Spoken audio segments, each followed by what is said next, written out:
Okay, so let's start ना. मागच्या व्हिडिओमध्ये आपण स्टोअर प्रोसिजरचा एक सिंपल प्रोग्राम कशा प्रकारे रन केला जातो विदाउट पॅरामीटर हे पाहिलं होतं. डिलिमिटर कशा प्रकारे चेंज केले जातात आणि पुन्हा डिलिमिटर कशा प्रकारे सेट करून कॉल फंक्शनचा यूज करून आपण प्रोसिजर रन करतो हेही पाहिलेलं आहे.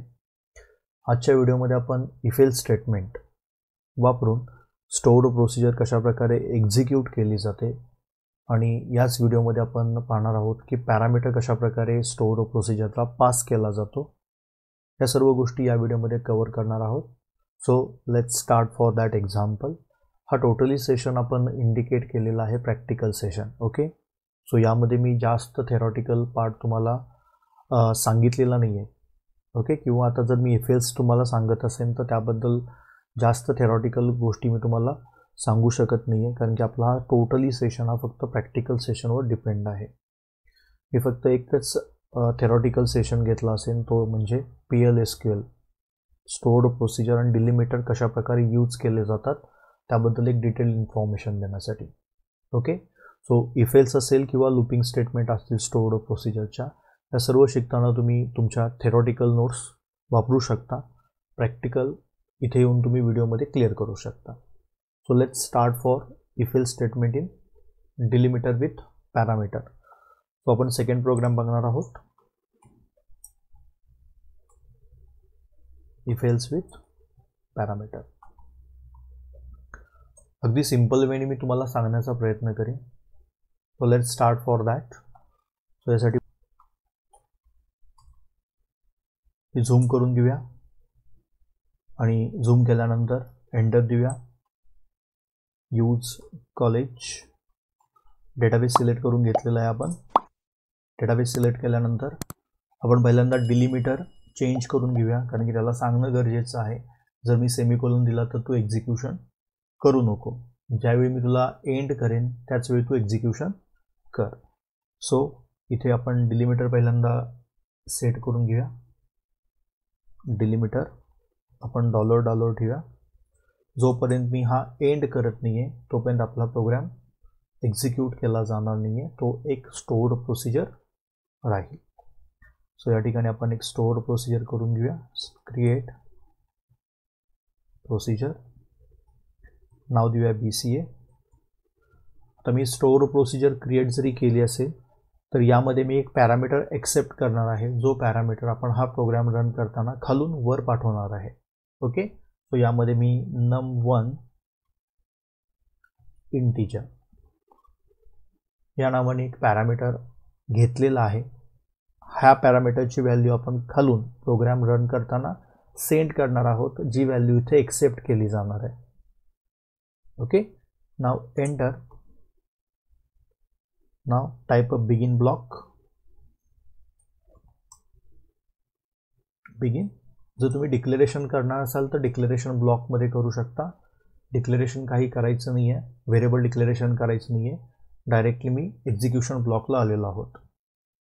नाव इथे एक कंडिशन लिहितोय, if num1 is less than 5000. जर नंबर 1 हा 5000पेक्षा लहान असेल तर काय करून सांगायचं त्याला, देन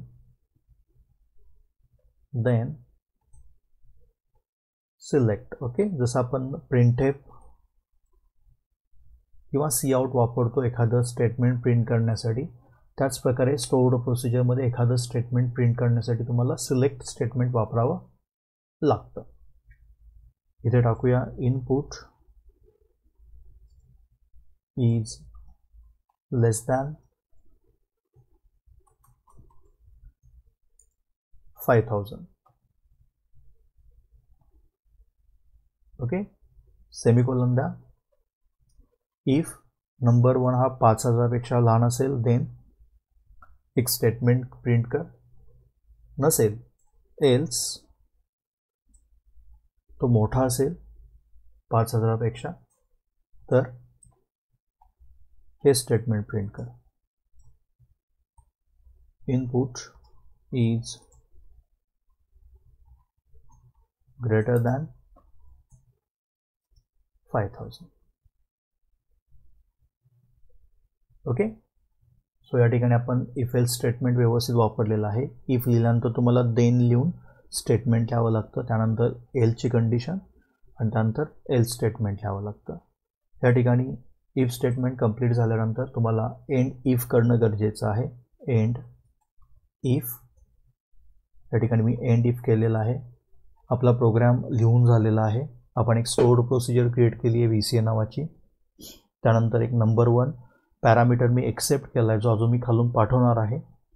नंबर 1 हा 5000पेक्षा लहान असेल तर लेस दॅन प्रिंट कर, मोठा असेल तर ग्रेटर दॅन प्रिंट कर. इथं मी इफ देन एल्स वापरलेला आहे.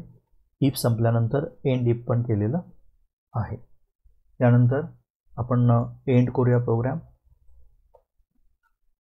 आणि आपण डिलिमिटर पण आपला चेंज करूया. ओके, आपण डिलिमिटर पण आपला चेंज केलेला आहे. ओके, डिलिमिटर आपण चेंजही केलेला आहे. नाव एंटर. सो या ठिकाणी पाहू शकता आपला जो काय प्रोग्राम आहे तो सक्सेसफुली रन झालेला आहे. नाव आपल्याला डिलिमिटर आहे तसा सेमिकोलनला पुन्हा ॲडजस्ट करायचं आहे. सो त्यासाठी लिहूया डिलिमिटर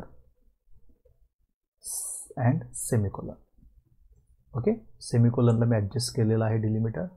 नाव तुम्ही ही स्टोअर्ड प्रोसिजर जे आहे प्रोग्राम हा रन करू शकता. रन करण्यासाठी आपल्याला कॉल लिहावं लागेल आणि आपल्या स्टोअर्ड प्रोसिजरचं नाव लिहावं लागेल BCA. आता या ठिकाणी आपण या फंक्शनमधून आपल्याला एक पॅरामीटरवर पास करावा लागेल, जो पॅरामीटर इथे एक्सेप्ट केला जाणार आहे. नंबर 1ची व्हॅल्यू आपण अजून कुठेही पाठवलेली नाही आहे. ओके, तो नंबर 1ची व्हॅल्यू इथून पाठवावी लागेल, जी इथे एक्सेप्ट केली जाईल. इथून ही कम्पेअर केली जाईल. सो आत्ता मी 2500 व्हॅल्यू पास करतोय, एंटर देतोय, सेमिकोलन देऊन एंटर देतोय.